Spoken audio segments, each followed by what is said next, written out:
Hello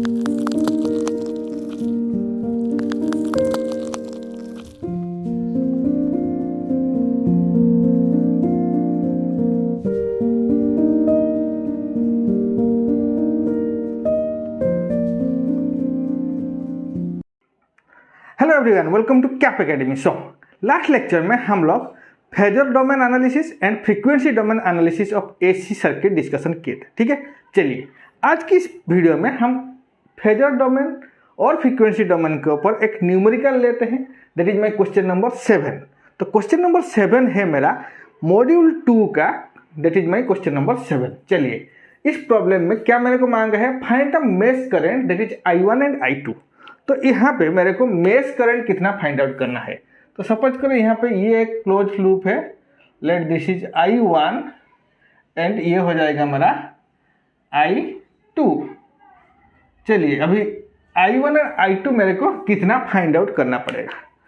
तो यहाँ पे हम क्या करेंगे, सिंपल हम क्या यहाँ पे क्या करेंगे, केवीएल अप्लाई कर देंगे। ओके, तो केवीएल अप्लाई करके हम मेश करंट सॉल्व कर सकते हैं। तो सारा कुछ यहाँ पे 3 ओके यहाँ पे देखिए ये 3 ओम है, ये J4 ओम है, ये J10 ओम है, ये -J10 ओम है। तो पहले अगर ऐसा कुछ प्रॉब्लम आपको दिया होगा तो पहले आप देखोगे कि जो भी मेरा नेटवर्क एलिमेंट होगा वो मेरा सेम यूनिटी में रहना चाहिए। सेम यूनिटी, सबका यूनिटी यहाँ पे ओम है। अगर कोई सा भी यूनिटी मेरा सेम नहीं होगा तो हम क्या करेंगे, पहले उसको सेम यूनिटी में कन्वर्ट करेंगे। ओके, उसके बाद हम उसको सॉल्व करेंगे। तो अगर मैं यहाँ पे केवीएल अप्लाई करूं तो क्या होगा, what is my KVL equation. So apply KVL in mesh 1। तो मेश 1 में मैं केवीएल अप्लाई करूंगा तो क्या होगा, तो सपोज करो this is plus, this is minus. Okay, तो यहाँ पे पॉजिटिव, यहाँ पे नेगेटिव, प्लस माइनस और ये प्लस माइनस। तो मैं अगर बाद वाला साइन लूंगा तो क्या होगा, 100 at an angle 45। Okay, 100 at an angle 45 minus 3 plus J4। Okay, current क्या है यहाँ पे I1। ओके, देन क्या होगा यहाँ पे माइनस J10 यहाँ पे कितना करंट हो जाएगा, I1 minus I2 is equal to 0। तो ये होगा मेरा केवीएल इक्वेशन। ओके, चलिए तो अगर ये मेरा केवीएल इक्वेशन होगा तो इसको अगर सॉल्व करेंगे तो क्या हो जाएगा मेरा, तो यहाँ पे हो जाएगा 100 at an angle 45 degree minus, यहाँ पे अगर सॉल्व करेंगे तो यहाँ पे क्या हो जाएगा 3 plus J4 I1 minus J10 I1 ये हो जाएगा plus J10 I2 is equal to 0। J10 I2 is equal to 0। तो अगर इसको सॉल्व करेंगे तो क्या हो जाए, that is equal to 100 at an angle 45 minus 3 plus ये हो जाएगा मेरा J14। Okay, J14 I1 okay, चलिए plus J10 I2 plus J10 I2 plus J10 I2 is equal to 0। तो इसको मैं लिख सकता हूँ क्या, 3 plus J14 I1 minus J10 I2 is equal to 100 at an angle 45 degree. Okay, this is my equation 1। This is my equation 1। Okay, तो ये हो गया हमारा इक्वेशन 1। चलिए तो उसके बाद हम क्या करेंगे, इक्वेशन 2 जब हम लाएंगे तो केवीएल अप्लाई करेंगे कहाँ पे, हम मेश 2 में केवीएल अप्लाई करेंगे। So apply KVL, apply KVL in mesh 2। तो मेश 2 में अगर मैं केवीएल अप्लाई करूं तो क्या होगा मेरा KVL equation, minus J10 I2 minus I1 होगा यहाँ पे, क्योंकि यहाँ पे जो करंट फ्लो हो रहा है that is both I1 and I2 current flow हो रहा है, लेकिन हम अगर मेश 2 लेंगे तो I2 करंट मेरा सुपीरियर करंट होगा। तो J minus J10 I2 minus I1 plus यहाँ पे हो जाएगा क्या, ये माइनस था तो प्लस हो जाएगा plus J10 I2 is equal to 0। Okay, तो इसको अगर सॉल्व कर देंगे तो क्या होगा, that is equal to minus J10 I2 प्लस J, ये माइनस माइनस प्लस हो जाएगा 10 I1 okay plus J10 I2 is equal to 0। तो ये दोनों कैंसिल आउट हो जाएंगे, तो यहाँ पे कैंसिल आउट हो जाएगा तो क्या हो जाएगा J10 I1 is equal to 0। तो यहाँ से मेरे को I1 का वैल्यू क्या निकलेगा, I1 is equal to 0, I1 is equal to 0। This is my equation 2।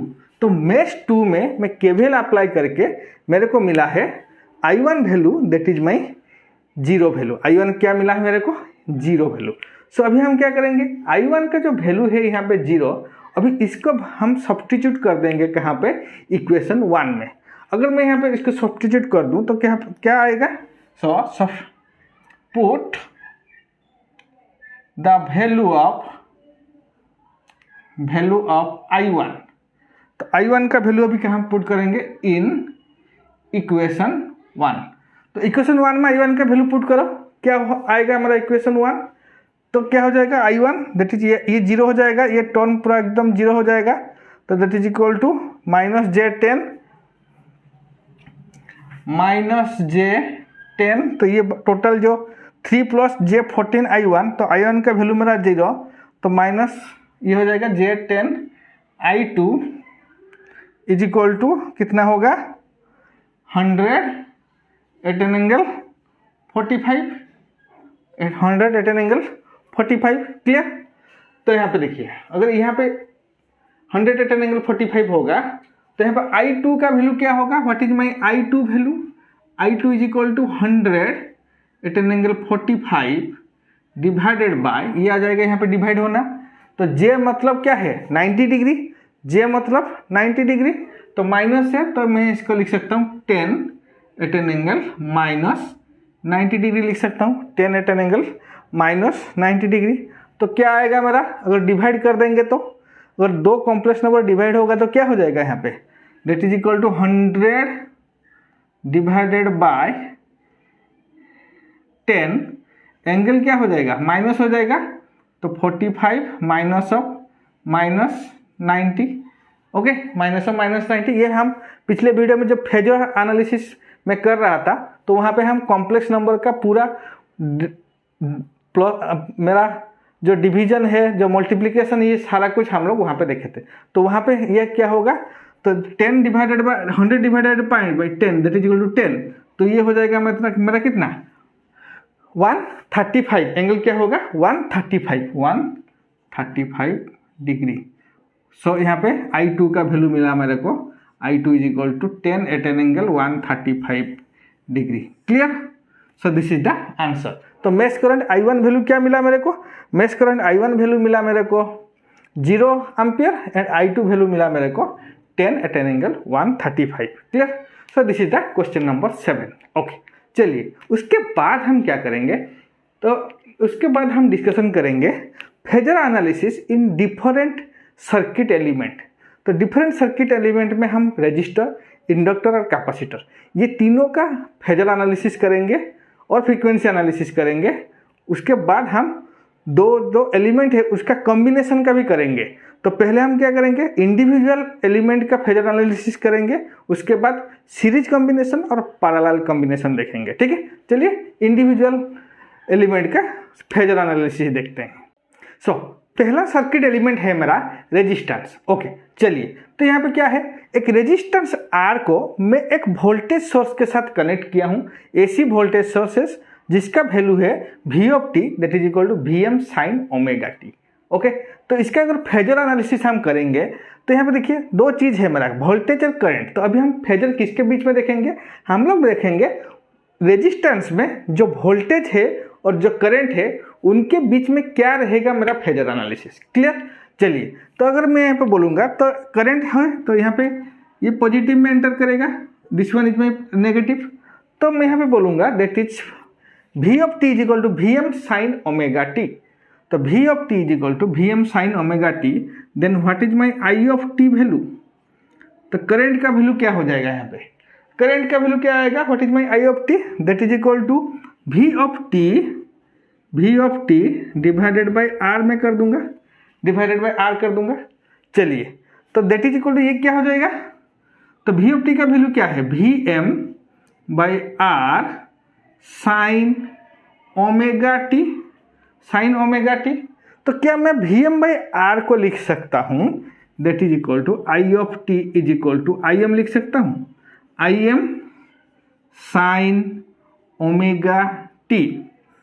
Okay, तो यहाँ पे करंट का वैल्यू मेरे को मिला that is Im sine omega T. तो वोल्टेज का वैल्यू क्या था, ध्यान से देखिए, वोल्टेज का वैल्यू यहाँ पे मेरे को क्या था, that is V of t is equal to Vm sine omega T. Okay, current का वैल्यू क्या है, करंट का वैल्यू मेरे को मिला that is I of t is equal to Im sine omega T. तो इनके बीच में क्या है, अगर वोल्टेज इक्वेशन और करंट इक्वेशन दोनों को हम देखेंगे तो इनके बीच में कोई भी मेरा फेज डिफरेंस नहीं है। तो इसका मतलब क्या है, तो अगर इसका फेजर एनालिसिस में करूँगा, सपोज करो ये हो जाएगा मेरा वोल्टेज दैट इज V, तो Vm sine omega T, phase क्या है 0 डिग्री है। ओके, तो करंट का वैल्यू क्या है, Im साइन ओमेगा टी, इसका मतलब करंट भी क्या आएगा, करंट भी मेरा 0 डिग्री होगा, यहाँ पे करंट आ जाएगा that is equal to current I। तो यहाँ पे हम बोलेंगे there is no phase difference, no phase difference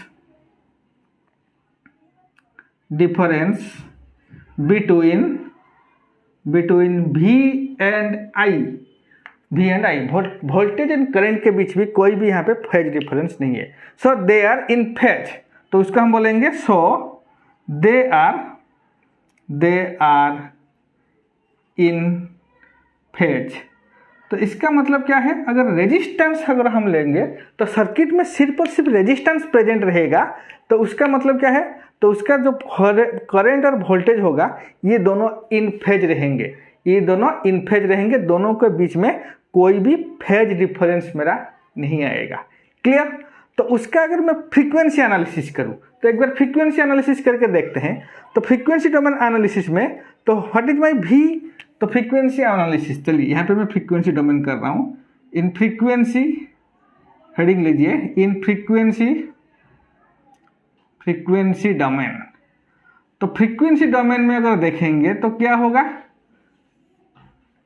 तो what is my voltage value V of t that is equal to, मैं लिख सकता हूँ Vm at an angle 0 degree, Vm at an angle 0 degree, क्योंकि साइन ओमेगा टी। चलिए, तो यहाँ पे Z का वैल्यू क्या होगा, व्हाट इज माई ZR। तो इम्पीडेंस वैल्यू क्या होगा, सर्किट में मेरा सिर्फ और सिर्फ रेजिस्टेंस प्रेजेंट है, याद रखिए सर्किट में क्या है, सिर्फ और सिर्फ रेजिस्टेंस प्रेजेंट है। तो सिर्फ और रेजिस्टेंस प्रेजेंट होगा तो ZR का वैल्यू क्या होगा, R होगा, मैं पिछले वीडियो में बात किया था। चलिए, तो R ओम हम ले लेंगे। ओके, तो यहाँ पे I ऑफ t का वैल्यू अगर निकालेंगे तो what is my I of t, तो I of t is equal to कितना होगा, Vm at an angle 0 divided by ZR divided by ZR। तो इसका वैल्यू क्या हो जाएगा, Vm at an angle 0 divided by R। तो Vm बाई R को मैं लिख सकता हूँ that is I of t is equal to Im at an angle 0 degree, Im at an angle 0 degree. Clear. तो वोल्टेज क्या था, Vm at an angle 0 degree, Im क्या मिला मेरे को in frequency domain, Im at an angle 0 degree. तो दोनों के बीच में एंगल क्या है, एंगल सेम है मेरा, ये 0 डिग्री है, ये 0 डिग्री है। तो इसका मतलब क्या है, तो ये मेरा वोल्टेज होगा, तो करंट क्या आएगा, करंट भी सेम फेज में आएगा, सेम फेज में आएगा, क्योंकि दोनों के बीच में एंगल डिफरेंस क्या है, एंगल डिफरेंस है मेरा, ये होगा V at an angle 0 degree. तो इसको हम V इज इक्वल टू यहाँ पे लिख सकते हैं, V is equal to Vm at an angle 0 degree, तो यहाँ पे इसको बोलेंगे I is equal to I M at an angle 0 degree. Clear? तो they are in phase. Clear? तो फ्रीक्वेंसी डोमेन में भी हम लोग देखे हैं कि करंट और वोल्टेज के बीच में अगर सिर्फ और सिर्फ रेजिस्टेंस प्रेजेंट होगा, मेरा करंट और वोल्टेज के बीच में जो एंगल आएगा वो मेरा 0 डिग्री आएगा, तो उसको हम बोलेंगे इन फेज। तो यहाँ पे एक चीज आपको याद रखना है, अगर आप फेजर डोमेन में कोई भी चीज को कन्वर्ट कर रहे हो, तो अगर आप मैक्सिमम वैल्यू लेके, देखिए यहाँ पे मैं मैक्सिमम वैल्यू ले रहा हूँ, तो अगर शुरू से आप मैक्सिमम वैल्यू लेके चलेंगे तो आपको क्या है, पूरा मैक्सिमम वैल्यू लेके उसको डिफाइन करना है। अगर आप पहले से आरएमएस वैल्यू ले लेंगे तो क्या होगा, सबको आपको आरएमएस वैल्यू से डिफाइन करना पड़ेगा। ये चीज़ आपको याद रखना है। अगर मैक्सिमम वैल्यू लेके करना है तो पूरा सर्किट को आपको मैक्सिमम वैल्यू से फेजर में कन्वर्ट करना पड़ेगा। अगर आरएमएस वैल्यू लेंगे तो क्या होगा, उसको आरएमएस में भी लेके, शुरू से आरएमएस लेके उसको कर सकते हो। ठीक है, सो दिस इज द रेजिस्टेंस। चलिए नेक्स्ट एलिमेंट देखते हैं। So student, next is inductance. तो नेक्स्ट एलिमेंट क्या है, सर्किट में अगर सिर्फ और सिर्फ इंडक्टेंस ही प्रेजेंट रहेगा, ओनली इंडक्टेंस प्रेजेंट रहेगा, तो क्या होगा, सपोज करो एक इंडक्टेंस को मैं करंट सोर्स दे दिया हूं, that is I of T is equal to I M sine omega T. Okay, तो आपको यहाँ पे कॉस भी दे सकते हैं, लेकिन साइन में क्या होगा, मेरा डेरिवेटिव करना इजी हो जाएगा। ठीक है, चलिए तो यहाँ पे जो वोल्टेज ड्रॉप आएगा इंडक्टर के अक्रॉस में वो क्या है, वी एल ऑफ टी। तो यहाँ पे मैं वी ऑफ टी और वी एल ऑफ टी जो भी आप बोल सकते हो, तो व्हाट इज मैं वी ऑफ टी बोलूँ, V of T that is equal to L D I T by D T, D I of T by D T. Okay, तो क्योंकि वोल्टेज इक्वेशन में ले रहा हूँ, क्योंकि मेरे को डेरिवेटिव करना है यहाँ पे इजी होगा, इसलिए हम क्या कर रहे हैं, इसमें वोल्टेज इक्वेशन ले रहे हैं। ठीक है, चलिए तो वोल्टेज इक्वेशन अगर लेंगे तो क्या होगा, तो यहाँ पे मैं बोल सकता हूँ that is equal to L D by D T of what is my I of T value, that is I M sine omega T, I M sine omega T. Okay, तो I M sine omega T को अगर derivative करेंगे तो इसका value क्या आएगा, that is equal to L omega, sorry I M, तो I M क्या है, आई एम मेरा कांस्टेंट टर्म है ना, तो I M into omega L that is equal to sine omega T का derivative cos omega T. Okay, तो cos omega T that is equal to V of T, तो यहाँ पे ये हो जाएगा मेरा वी ऑफ टी का value. Okay, I M omega L cos omega T.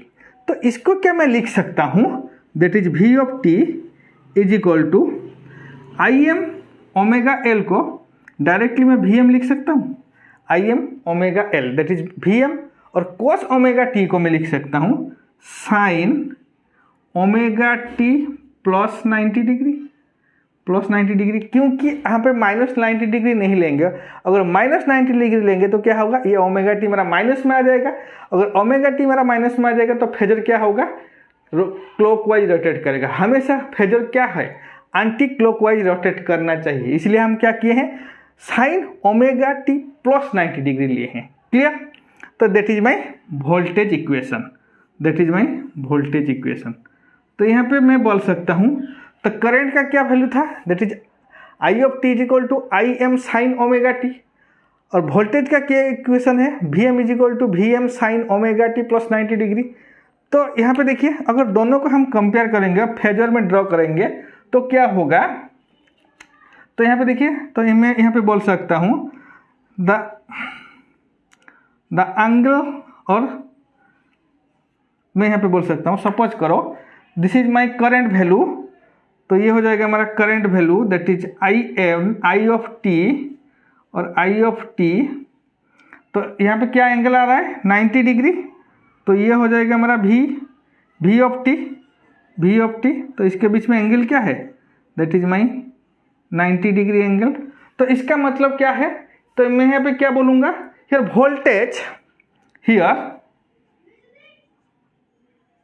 Voltage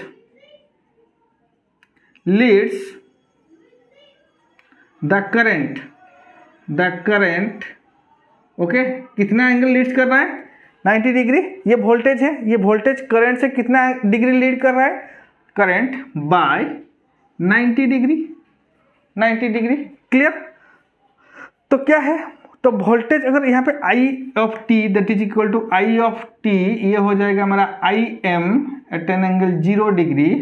तो यहाँ पे कितना एंगल है, V of T, V of T का वैल्यू आएगा V M at an angle 90 degree. तो इसका मतलब क्या है, तो वोल्टेज जो है यहाँ पे, वोल्टेज जो है वो लीड कर रहा है by N angle 90 degree. Clear. और ये इसको क्या बोल सकते हैं, करंट, और करंट, अगर करंट को, वोल्टेज को मैं रेफरेंस ले लूंगा तो क्या होगा, करंट लैग्स द वोल्टेज कितना degree, by 90 degree, by 90 degree. Clear. अगर करंट, अगर इसको हम करंट को रेफरेंस लेंगे, ध्यान से देखिए, अगर मैं करंट को रेफरेंस ले रहा हूं तो क्या होगा, वोल्टेज मेरा लीड कर रहा है कितना, बाय एन एंगल 90 डिग्री। अगर वोल्टेज को मैं रेफरेंस ले लूंगा तो करंट क्या होगा, लैग करेगा by an angle 90 degree. Clear. तो अगर इंडक्टर प्रेजेंट होगा तो क्या होगा, करंट और वोल्टेज के बीच में जो एंगल आएगा वो आएगा 90 डिग्री। ओके। उसके बाद हम देखेंगे लैग और लीड। तो लैग और लीड डिपेंड करेगा कौन सा क्वांटिटी को हम रेफरेंस ले रहे हैं। ठीक है। तो यहाँ पे देखिए, यहाँ पे मेरा करंट का वैल्यू 0 था, वोल्टेज मेरा क्या आ रहा है, 90 डिग्री आ रहा है। तो इसका मतलब अगर करंट को मैं रेफरेंस ले लूँगा तो वोल्टेज क्या हो जाएगा, मेरा लीड करेगा by N angle 90 degree. Similarly तो इसको अगर वोल्टेज को मैं रेफरेंस लूँगा तो ये क्या होगा, करंट क्या होगा, 90 डिग्री लैग करेगा। ठीक है। तो इनके बीच में, करंट और वोल्टेज के बीच में जो एंगल आएगा, दिस एंगल इज 90 डिग्री। अगर रेजिस्टेंस में क्या हो रहा था, रेजिस्टेंस में करंट और वोल्टेज के बीच में क्या हो रहा था, तो जो एंगल आ रहा था वो 0 डिग्री आ रहा था। जो फेज में मेरा वोल्टेज था सेम फेज में मेरा करंट था। लेकिन यहाँ पे क्या है, अगर करंट मेरा 0 डिग्री में है तो वोल्टेज मेरा 90 डिग्री फेज में है। तो इनके बीच में जो फेज शिफ्ट आएगा वो आएगा मेरा 90 डिग्री फेज शिफ्ट। क्लियर। चलिए, तो इसको एक बार हम फ्रीक्वेंसी डोमेन में करेंगे। तो अगर फ्रीक्वेंसी डोमेन का बात करूं, इन फ्रीक्वेंसी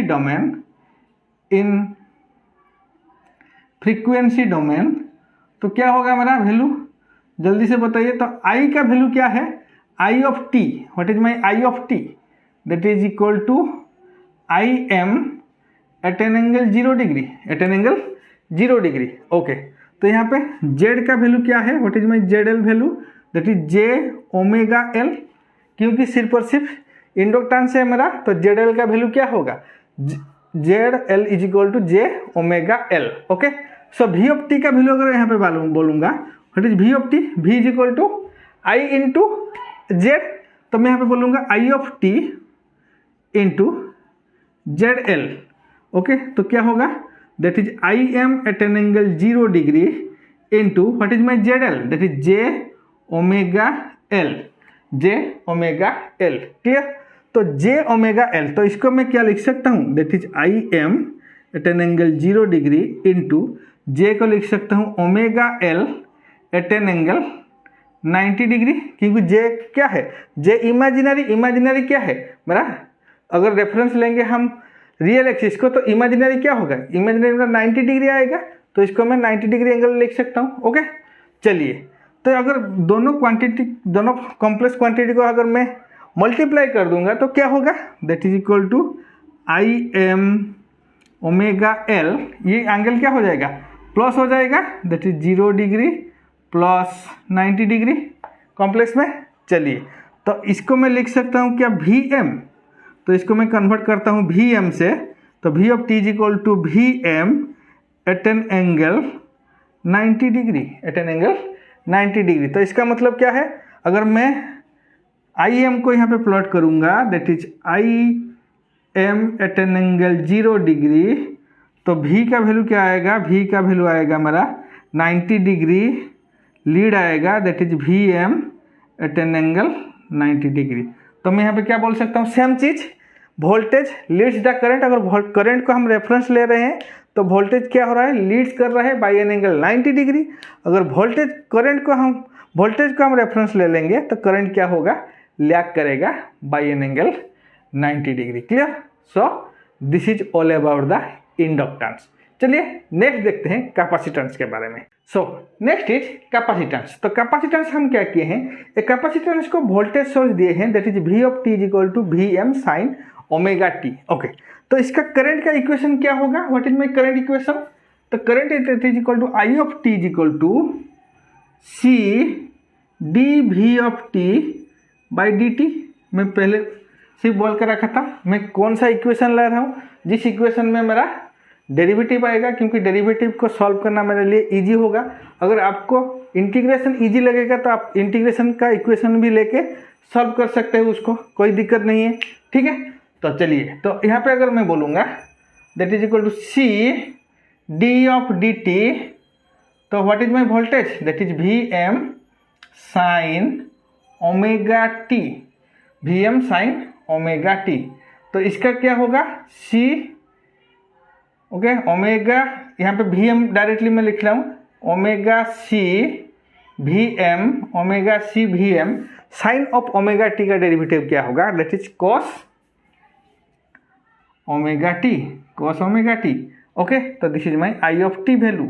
तो यहाँ पे आई ऑफ टी का वैल्यू क्या होगा, तो ओमेगा सी वी एम, इसको क्या मैं लिख सकता हूँ आई एम, तो यहाँ पे मैं आई एम और कॉस ओमेगा टी को मैं लिखूंगा sign omega T plus 90 degree, sign omega T plus 90 degree. Okay, चलिए, तो यहाँ पे देखिए, यहाँ पे वोल्टेज का वैल्यू क्या था, voltage value V M sine omega T, लेकिन करंट का वैल्यू क्या मिला मेरे को, I M I of T equal to I M sine omega T. तो यहाँ पे क्या है, यहाँ पे करंट लीड्स, तो मैं यहाँ पे बोलूँगा here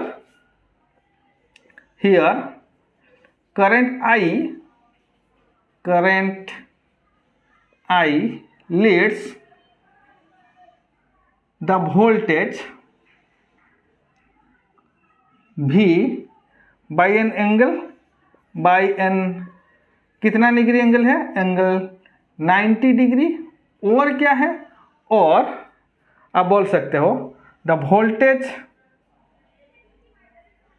V lags the current I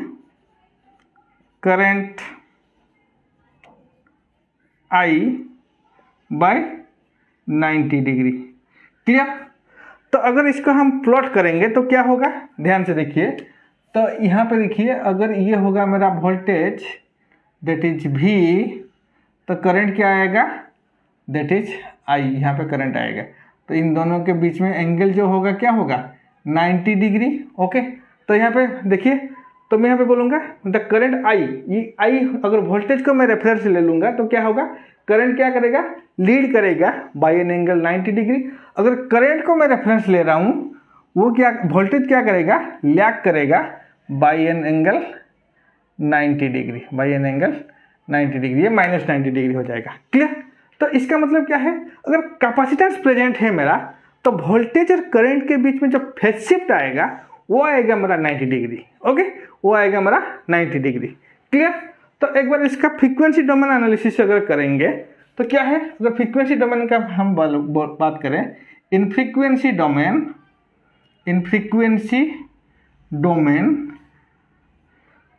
तो क्या है, V इज इक्वल टू क्या है, V M at an angle 0 degree, at an angle 0 degree. Voltage का वैल्यू क्या है, that is V is equal to V M at an angle 0 degree. तो यहाँ पे ZC का वैल्यू क्या है, what is my ZC, ZC is equal to 1 by J omega C, J omega C. Clear. तो यहाँ पे अगर I का वैल्यू हम निकालेंगे तो what is my I value, I is equal to क्या होगा, that is V by Z, that is V by Z. तो यहाँ पे बोलूँगा V क्या है मेरा, V M at an angle 0 degree divided by Z का वैल्यू क्या है, 1 by J omega C, J omega C. Okay, तो यहाँ पे देखिए, तो इसको क्या मैं लिख सकता हूँ, V M at an angle 0 degree into ये हो जाएगा मेरा J omega C, J omega C. Okay, चलिए, क्योंकि यहाँ पे 1 बाई जे ओमेगा सी था, मैं उसको यहाँ पे ले गया तो जे ओमेगा सी हो गया। चलिए, तो यहाँ पे क्या होगा, V M at an angle 0 into J omega C को क्या मैं लिख सकता हूँ, omega C at an angle 90 degree, क्योंकि जे है मेरा इमेजिनरी टर्म, तो क्या एंगल आएगा 90 डिग्री। तो दोनों को अगर मल्टीप्लाई कर देंगे तो क्या होगा, ओमेगा सी वी एम ये हो जाएगा 0 डिग्री प्लस 90 डिग्री। तो क्या आएगा, ओमेगा सी वी एम को हम लिखेंगे आई एम, तो एंगल क्या आएगा 90 degree. So this is my I का value, that is I of T. तो आई ऑफ टी का वैल्यू मेरा I M at an angle 90 degree मिला। तो सेम यहाँ पे अगर मैं फेजर डायग्राम करूँ तो क्या है, ध्यान से देखिए। तो v का वैल्यू क्या है, that is my V M at an angle 0 degree. Current क्या है यहाँ पे, करंट है मेरा I M at an angle 90 degree. तो इनके बीच में जो एंगल आएगा ये आएगा मेरा 90 डिग्री। क्लियर। चलिए ये हो गया मेरा कैपेसिटेंस। तो यहाँ पे हम इंडिविजुअल जो एलिमेंट है मेरा, तो इंडिविजुअल एलिमेंट हम रेजिस्टर, इंडक्टर, कैपेसिटर के बारे में डिस्कशन किए हैं। तो रेजिस्टर में क्या है, तो रेजिस्टर में जो करंट और वोल्टेज था उनके बीच में जो एंगल था वो मेरा 0 डिग्री था, तो उसको हम बोलेंगे इन फेज। लेकिन अगर इंडक्टर और कैपेसिटर का बात करेंगे तो उनके बीच में मेरा 90 डिग्री फेज शिफ्ट आ रहा है। ठीक है। तो चलिए अभी हम क्या करेंगे, इस चीज को कंक्लूजन करेंगे। तो कंक्लूजन में हम लिखेंगे, तो ध्यान दीजिए कंक्लूजन में क्या है। तो इन प्रैक्टिकल, तो आप इसको नोट कर सकते हैं, इन practical cases most of the sources are used as a voltage source. Most of the sources are used as a voltage source. So you take voltage as a reference. You take voltage as a reference. Okay. तो conclusion क्या है यहाँ पे, तो मेरा क्या है, जो प्रैक्टिकली हम क्या कर रहे हैं, प्रैक्टिकली हम जो सोर्सेस यूज करते हैं, most of the sources are voltage source. Okay, so you take voltage as a reference। तो वोल्टेज का आप रेफरेंस लेंगे। ठीक है। तो अगर वोल्टेज का हम रेफरेंस लेंगे तो इन इंडक्टर क्या होगा statement, in inductance if you take voltage as reference तो क्या होगा, द करंट आई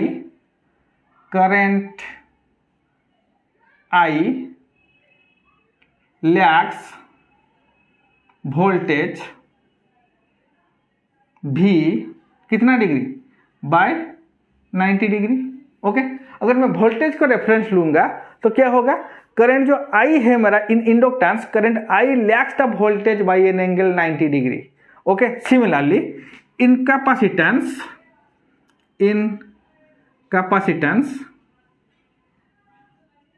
वोल्टेज को रेफरेंस लेंगे तो करंट आई लीड्स वोल्टेज भी by 90 degree. So this is the conclusion. क्या कंक्लूजन यहाँ पे लिखा है, तो मोस्ट ऑफ द केसेस हम क्या करेंगे, प्रैक्टिकली वोल्टेज सोर्स का हम ज़्यादा यूज करते हैं इन सोर्सेस में। तो यहाँ पे हम क्या किए हैं, अगर वोल्टेज सोर्स को हम रेफरेंस लेंगे तो रेफरेंस वोल्टेज सोर्स को लेके हम क्या करेंगे, करंट को देखेंगे। तो करंट क्या होगा, इंडक्टेंस में करंट क्या होगा, लैग करेगा बाय एन एंगल 90 डिग्री, और कैपेसिटेंस में ये लीड करेगा by an angle 90 degree. Clear. तो इसका अगर मैं वेब फॉर्म में ड्रॉ करके आपको दिखाऊं, रेजिस्टर, इंडक्टर, कैपेसिटर का वेब फॉर्म करंट और वोल्टेज का for lagging, leading and in phase, तो कैसा आएगा इसका। चलिए एक बार इसका ड्रॉ करते हैं। तो सपोज करो मैं रेजिस्टेंस का बात करूं, तो रेजिस्टेंस में क्या है, रेजिस्टेंस में करंट और वोल्टेज के बीच में जो एंगल है वो क्या है, वो मेरा 0 डिग्री है, वो मेरा 0 डिग्री है। तो इसका मतलब क्या है, the voltage and current are in phase. तो इसका मतलब जो वेवफॉर्म आएगा, suppose this is my voltage waveform, this is my voltage भी, तो करंट क्या होगा, करंट भी सेम फेज में रहेगा, करंट भी सेम फेज में रहेगा। ओके। इसका मैग्नीट्यूड अभी मेरा मतलब नहीं है। ओके। मैग्नीट्यूड मेरा कम और ज़्यादा हो सकता है, ऐसा कुछ नहीं है। लेकिन क्या रहेगा, ये अगर 0 डिग्री से स्टार्ट हो रहा है वोल्टेज, करंट भी मेरा 0 डिग्री से स्टार्ट होगा। यहाँ पे मेरा सेम यहाँ पे पाई में 0 डिग्री में आएंगे और यहाँ पे 2 पाई में भी सेम 0 डिग्री में आएंगे। तो इसका मतलब they are in phase. In phase mean that is a resistive circuit. तो ये हो जाएगा हमारा resistive circuit. Okay, this is my resistive circuit. Clear. Second हम क्या करेंगे, तो सेकेंड अगर हम देखेंगे इंडक्टेंस के बारे में, तो इंडक्टेंस में क्या हो रहा है, तो ध्यान से देखिए।